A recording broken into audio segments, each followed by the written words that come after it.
nga sa krimen sa taong 2025 na po, halos ang krimen tumaas, my God. At mostly pa naman maging suspect ay mga kapamilya lang. Okay, yung panghahalay tumaas, yung pagpatay tumaas.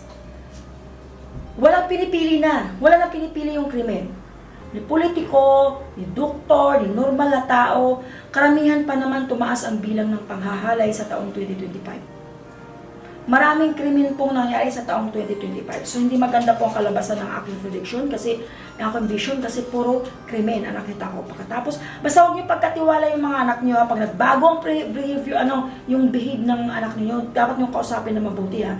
Kampihan niyo yung anak niyo.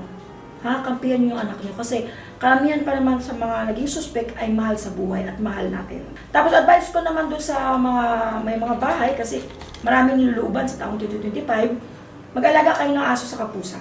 Okay? Kasi may lugar na nangyari 3 beses na pusa yung nagligtas para hindi mapatay yung amo. Ha? Kailangan nyo ng hayop, huwag nyo alisin. Okay?